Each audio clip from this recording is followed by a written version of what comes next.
Yes, we feel lucky and privileged that we can share our life and work as photographers. And doing this, we focus on large portrait series. So we tell a story, a big story, through a lot of small stories. And that's how we do it. We learn like this. We do a lot of research, we produce, and then we travel and meet people. That's why we do portraiture. And one of these projects brought us to China in 2007. This is the image shot out of our window in Jiangxi, a city of 500,000 in Shaanxi province. That's how it looked like. It's actually not fog, it's smog.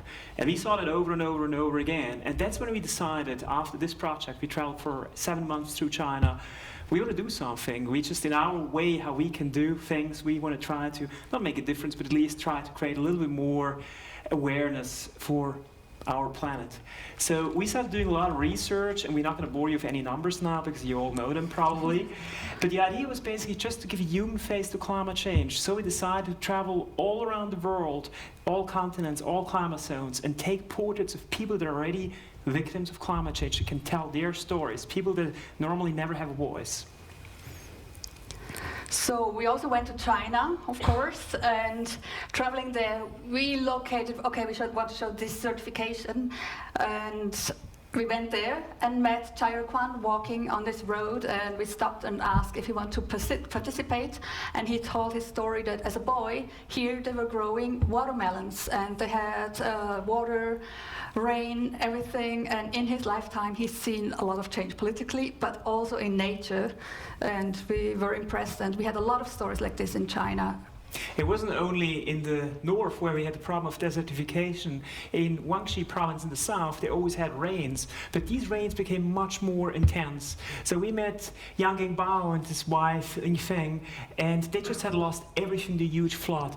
Yang told us, we always had rains, but these got so much more intense. The 3 biggest floods I've ever seen in my life, and he's not young anymore, as you can see, for the last 20 years. So climate change is always just one factor in the life changing or the ways to adapt. But here in Bangladesh we had an example of how climate change can affect in a very, very special way. This is Hosnara Khatun and her son Chasan, just 1 year old, and they lost a husband and a father 7 days before we were there, and she's a tiger widow in this village in Gabura. Yeah, like, just to explain to you, what does a tiger widow do with climate change? It's actually, you first think it has nothing to do with it, but it actually has, because the sea level is rising, but that's not the main problem. The main problem is there's more storms. The seawater is being pushed into the island, salination, so they can't grow rice anymore, everything is dying in the island, they have nothing, nobody helps them. So what they start doing, the men, they go over to the Sundarban National Park, they go poaching, because they have to live off something, they need food. Her husband went over, he got attacked by a tiger. Poaching, like collecting honey or fish, it's not like... And just to give you an idea, this island, Gabura, has 5,000 inhabitation. Think about the village of 5,000 people, 300 tiger widows. That's also a face of climate change. And in Australia, they had the longest drought for the time that they recorded the weather. And this is Michael Fisher. He used to be a dairy farmer with 600 cows. He had to sell them all because his Lake Albert, just dried out in the Murray-Darling Basin. From there we went to the South Pacific, to Kiribati. It's an island nation in the middle between Australia and Hawaii. We met Karotu Dekita with his family. His kitchen is pretty much standing in the sea already. He said a few years back he had like 10 more meters land going out. The same problem with salination. The water is pressed into the island and everything is dying. And in South Tarawa, where he lives, the biggest island of Kiribati, 1.5 meters, the highest elevation, it's about that high. So you can imagine they have a serious problem. Nobody knows what's going to happen to their culture in the future. And they're not just losing a paradise, it's also a way of living, a tradition, a culture. Probably they have to move somewhere else sooner or later. And this is Hoffmann Kriegel from Switzerland, from our country, from Switzerland. And we we all know that the glaciers are retreating, and he's experienced it personally here on this moraine. The lodge of his father was standing, and the glacier was much higher up. Even us as geography students, when we met, we were on the glacier where it was way further down back then, and now it retreated much, much more in this time. The lodge just tumbled down. It was destabilized. The moraine was destabilized by the retreat of the glacier here. We were also in Siberia, in Russia, Yakutsk. It's called the coldest city on Earth. And basically what's happening in Yakutsk, the permafrost is melting. And that means structures being built on permafrost.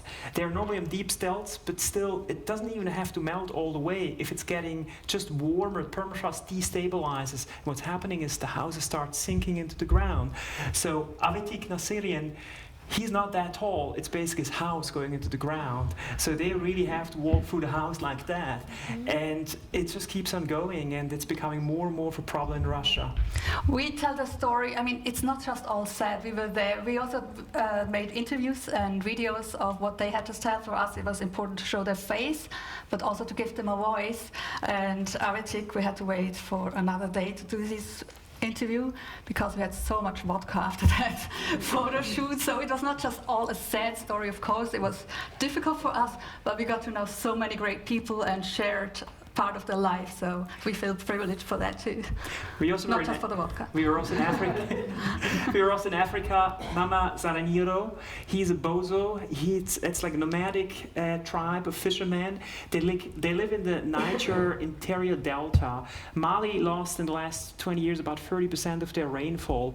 Their culture is heavily threatened because Lac Garioncé, where he's standing right here, supposed to be filled the time when we shot the photo at the end of May, but there's not enough rain anymore, so they can't move around in their boats anymore. They can't fish anymore. The fish don't grow anymore. So we've seen many of these tribesmen with their boats on little carts going around. So it's also a culture that's heavily threatened.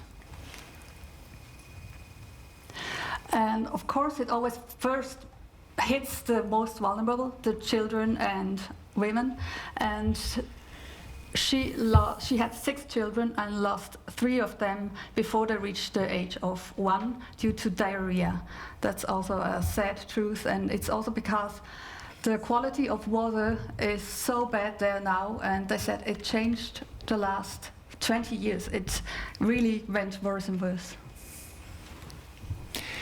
We've got Richen Wangail in Ladakh, Nubra Valley. Ladakh is like a very, very dry area in the Himalaya. They live in these villages, live with the water coming down from the mountains. One problem they have is there's less snowpacks in the Himalaya, less water coming down. They start having conflicts in the valleys. Before, there was enough water, so everybody could irrigate their fields. Now it's becoming a bit critical because there's not enough water. But what happens is you have more heavy precipitation events. Heavy downpours. The water shoots down from the mountains, flash floods. This whole village was destroyed the year before we shot that image.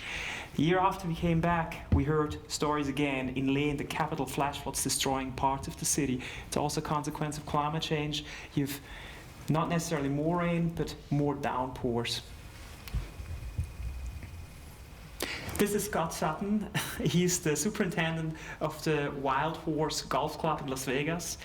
And yes, he knows playing golf in the desert in Nevada is kind of really a stupid idea anyway. But he works for this golf club, and he says, you know, at least if you do play golf here, we have to change. We have to just leave the minimum of grass we can, take everything else out. That's what they're doing right now. The Southern Nevada Water Authority pays them $1 per square foot of grass going out. And he says, we have to do that, and we have to do even much more. Otherwise, there's not going to be any Las Vegas left because we won't be able to live here anymore. There's not enough water. And we also went to the Altiplano in Peru and looking for locations and looking at Azanguate, the beautiful mountain. We found this little lady sitting up there herding her llamas and making wool like this. And we asked her if she would like to participate, and she said she never heard of climate change. She didn't know the expression. She talked with us in Quechua, translation, everything.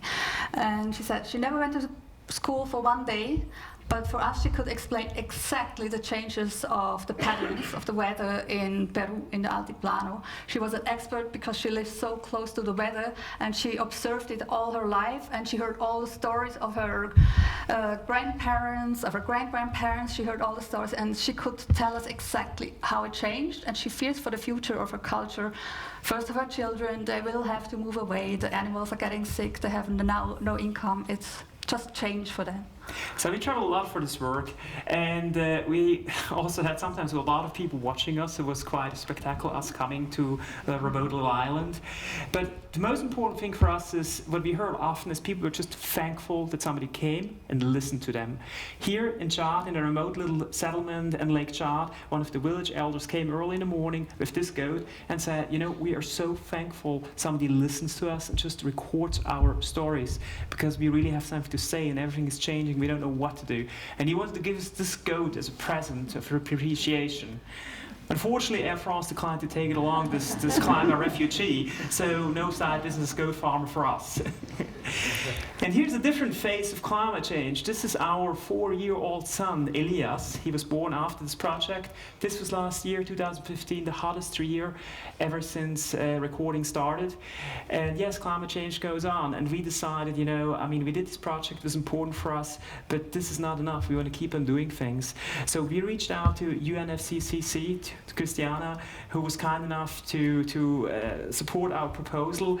This time we thought we were going to do it different. We showed people that really had to tell a story, but we thought we can reach even more and different people if we show faces of famous climate activists, people that are recognizable, have a message, and want to use their celebrity status to bring that over. So we started photographing very famous people that have a message if it comes to climate change. For example, Christiana. So they united their voices also for the cause. For COP21, it was exhibited there. It's Don Cheadle, he's very active. Moby. Vivienne Westwood, in her way, is very, very passionate about it. Michael Bloomberg. Mark Ruffalo. Angelique Kidjo. Richard Branson, correct. Giselle Bündchen, who's also a UNEP Goodwill Ambassador, very active for environmental causes. UNEP was also a partner of ours for this project. We also had like one of the most famous movie directors. Now you have to help me. James Cameron. James Cameron, of course. And we photographed here at the United Nations Mary Robinson, and we didn't only photograph these people, we also gave short interviews. They talked about what they believe and what they think is important. And here's what Mary Robinson had to say. Please start a movie. So I think we really need to know that now we need a solidarity internationally. We need much more finance and transfer of technology and an engagement that we're all in this together. Because if we don't manage to reduce the emissions below 2 degrees, as near to 1.5 degrees as possible, then for our children, our grandchildren, life could become unlivable on this planet. It could be so terrible that the heat and the droughts and the floods mean that life itself becomes impossible. And that's not just scaremongering, that's science. That's what scientists are telling us. So we had the privilege in our job to get to know this planet really, really well, and it is a really, really beautiful planet. And we do believe we have the obligation to keep it that way for our children and for future generations. Thank you very much.